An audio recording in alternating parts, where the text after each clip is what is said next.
Gather around, boys and girls of all ages. I'm going to tell you a story about the supplement industry and Amazon. Some might consider this a horror story, others a romantic comedy.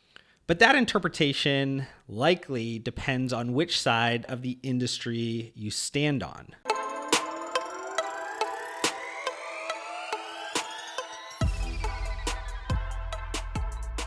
Amazon. Oh, Amazon.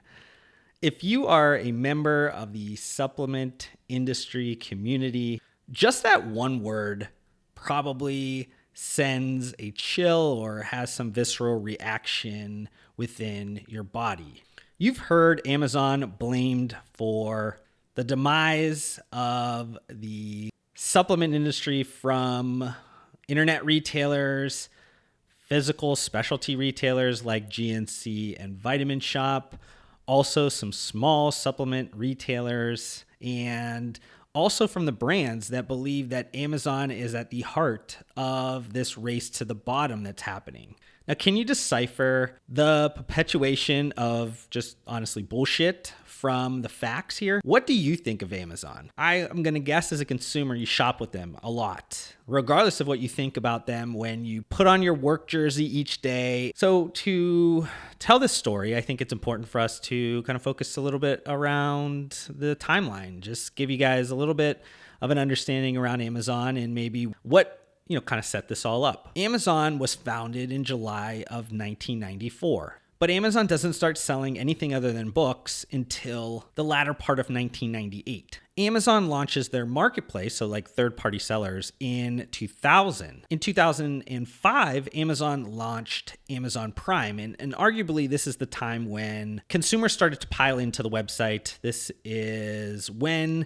arguably the kind of customer-first flywheel started to inch along and start to get going. And then a year later in 2006, Amazon launched Fulfilled by Amazon, FBA. And this arguably is when a bunch of sellers started to pile in because now it had an opportunity for you to not have to ship all the things yourself. You could put all this stuff in one big shipment or a pallet or two or a truckload and ship it straight over to Amazon, and they would take care of like the parcel shipping, which helped a lot of sellers which were not properly set up for this type of kind of direct-to-consumer e-commerce business. Now, here's where like the involvement of the supplement industry kind of starts, but it's a little bit fuzzy if you kind of consider like the who, what, when around the supplement industry. But I call this time period the era in which brands allowed third-party sellers to run their listings. And for me, this is kind of the period of 2006 up to 2014. Now, if we're talking pre-2010, brands overall, multi-channel brands, if we're talking about sports nutrition or supplement brands, very few of them ran their own listings. The listings were on Amazon and products were getting sold, but they were being created and managed by third-party sellers. And what I'm talking about here during this time of third-party sellers were a collection of maybe internet retailers that kind of saw that Amazon was kind of an easy way for them to make some money. Also, Amazon power sellers overall that maybe looked at the category and the opportunity and just kind of bought sports nutrition or supplement products, but really had no interest in them as a whole. And then also with physical retailers that kind of saw this as a way for them to sell products online, but not have to necessarily kind of set up their own e-commerce site, drive traffic to that e-commerce site. They could kind of do this in the shadows and not worry about it and kind of supplement their sales. And this kind of all worked because this was the heyday of the kind of stack it high and let it fly distribution model with both brands and distributors. There wasn't a lot of questions that were getting asked. If somebody was trying to purchase large quantities of your products, you were willing to give them maybe some extra plus ones or something like that, and not necessarily trace back to who was actually buying these products and why they needed the quantities in which they did. Amazon's supplement sales at this time were not necessarily at the kind of level materially that a large physical retailer like a GNC or a Vitamin Shop would notice this. And both of those retail brands continued to feverishly expand their store counts without any worry. Now, arguably the first to kind of notice some indicators in terms of some sales declines was bodybuilding.com, and that's because their business was all online. My kind of recollection is that they started to notice some things around 2012, and I was starting to get some questions asked of me when I would be in Boise, and that kind of continuously happened over the next few years within this kind of era. And this also was the time that Amazon-only brands became a thing and kind of floated under the radar, but were creating tens of millions of dollars a year in revenue, yet anybody in the supplement industry or sports nutrition industry, from some of the traditional business model kind of community, knew nothing about or knew that these people even existed. Now, moving into kind of the second era, for me, this is Amazon's sponsorship era of the supplement industry. From 2015 to 2017, this is actually the period where they sponsored the Mr. Olympia. I believe that they jumped into the title sponsorship of the Mr. Olympia weekend after bodybuilding.com decided that they were going to bow out. They were starting to see a lot of trouble at bodybuilding.com. They were trying to get a handle on their costs. So Amazon stepped in and took that title sponsorship. But if you were at that show during that time period, you knew that Amazon didn't really have much event presence. They had a kind of a booth, but that booth was just set up with some couches and some phone chargers. And I think over the years, maybe it got a little bit bigger than that. But far and away, it wasn't anything that they were trying to really make a presence on the consumer side. You saw some signage and you saw some different things like that, some handouts. But overall, it was not necessarily like what you would see with bodybuilding.com, which used to be the sponsor at that time, where they would have big booths and it would be flashy and models and handouts of product samples and all kinds of things that were really reminiscent of that time period with the Mr. Olympia. Instead of kind of focusing on the consumer presence side of things at the show, Amazon was focused on the back conference rooms, having meetings, making sure they were getting to know the brands, the suppliers, the manufacturers. And that's mostly because at this point in 2015 to 2017, like, consumers knew of Amazon being a low-cost place for them to purchase products. They knew if they wanted to get any product or any brand possible, go on Amazon and you were arguably going to get a better price than anywhere else. And that's mostly because the marketplace as a whole of the category of supplements and sports nutrition was just a complete fucking mess. You had brands, distributors, sellers, all kinds of things going on. Nobody had any understanding of how this marketplace worked properly, what levers to pull to actually manage your brand on this marketplace. So consumers were kind of getting the best of this whole situation, this best of this mess that was getting created on the business side of the industry. Now, moving into the last era that I kind of consider in terms of this story is the Amazon private label supplement era. And this is from kind of 2017 to present time. While many inside the industry at the time thought that the sponsorship era, the one previous to this one, was around Amazon trying to get exposure to consumers. And, it was great that they were kind of introducing themselves to Mr. Olympia and, oh, this is awesome. But what was really happening was that Amazon was positioning themselves, thinking long, like they always do, and trying to get contacts with the movers and shakers they needed to make sure they could produce private label products in the future. Because at this point, Amazon, the health and household kind of section, this is the biggest.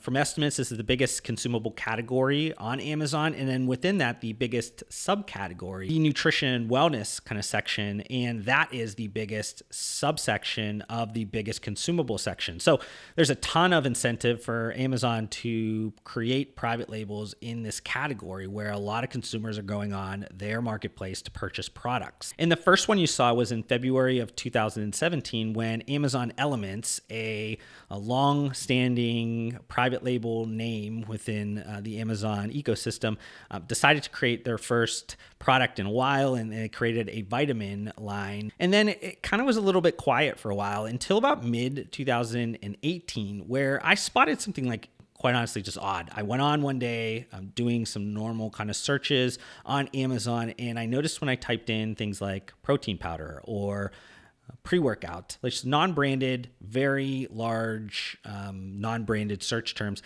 I was getting a different look to my search results. Not only was I getting, the normal sponsorship ads at the top, but I was getting this section below that was talking about our brands, but it wasn't an Amazon elements, or wasn't like an Amazon basics product. This was something that looked and felt like a actual brand, but it was called Our Brand, and it had a darker gray, I believe, kind of box to kind of allude that it was an Our Brand. At the time, we didn't really know what it was. We just assumed it was private label, but what it actually was the first initial launches of the Amazon Accelerator private label program that was later announced in, I think, late 2018. And this was publicly announced at the time, but you saw them doing tests in this earlier, in which I kind of spotted and kind of brought out to the supplement industry through some videos with Price Plow, some articles that I did on my own social media accounts. And one of the major focuses of this Amazon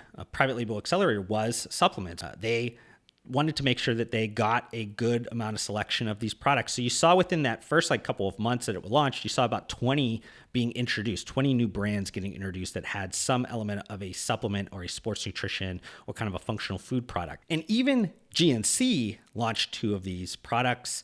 You saw, I think by the time 2019 got over with, you saw close to 40 total exclusive kind of Our Brand private label accelerator brands on Amazon that were supplement, sports nutrition, or had some element of like a functional food within it. Most of them didn't make a huge impact in terms of some of the market leaders. It was more of like the death by 1,000 cuts type of a method, but you did see, brands like a Solimo, which is kind of their equate Walmart-esque type of private label, sell a lot of different products that definitely took a little bits of market share away from the leaders in certain categories. And arguably at this time, Amazon proved that it was a driving force in the industry in which everybody needed to consider a strategy to properly account for the short and long-term effects that Amazon was going to have on their business. This, over the last couple of years, people have finally kind of wrapped their heads around and said, okay, we really need to get a handle on how Amazon is going to affect us as a supplement or sports nutrition brand. Now, I just want to kind of finish this video off with talking about some of the feelings that certain stakeholders within the supplement industry have around Amazon, and just kind of share a little bit around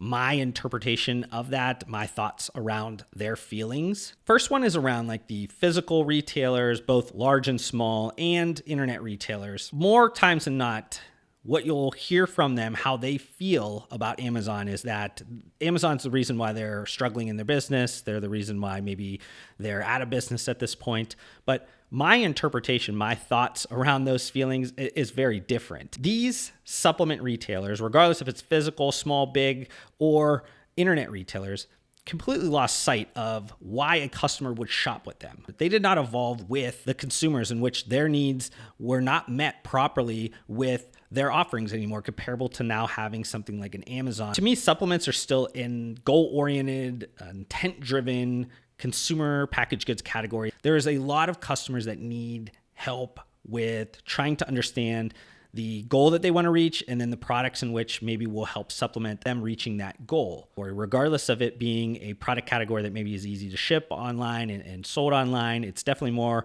has a higher digital penetration than, something like a beverage product or some of the food categories. But regardless, it still is sold primarily in store. There's still a ton of opportunity in the market, yet these retailers were not properly positioned in a way to take advantage of that against some of the propositions that Amazon had. They did not properly think about what was the value we were giving to customers. What can we give to our customers that Amazon cannot? They weren't thinking like that. They just kind of jumped on this low cost thing, and they kind of bankrupted themselves in a lot of cases because they tried to compete against Amazon on their playing field. Now, with supplement brands, their feeling is kind of similar to the retailer side, is that the reason why they're struggling is because of Amazon. And then my thoughts of their feelings is that Amazon exposed their bad business practices and strategies while they kind of sat back and thought that everything was going to go back to the good old days before Amazon. Now they're sitting back with kind of eroded brand equity, price integrity, and a lack of defined market positioning, which leaves them vulnerable to the compressed margins from more supply in the market, from kind of the brand proliferation and kind of low barriers of entry that are happening, and the market moving everything towards this kind of commodification. And then finally, consumers. What do they feel about Amazon? Amazon provides great selection and price. My thoughts around the consumers' feelings is that Amazon has always only cared about their customer. Remember that. Thank you so much for watching this video. If you want to help support me, make sure you guys hit that thumbs up button on this video. If this is the first time you've been introduced to my videos, would love for you guys to be a part of my community by subscribing to my channel. I upload several videos just like this weekly. And if you guys want to connect further outside of this platform, I do include all of my social media links down below. I just want to thank you guys again for your time. Hopefully I gave you some value in return, and we'll see you guys on the next video.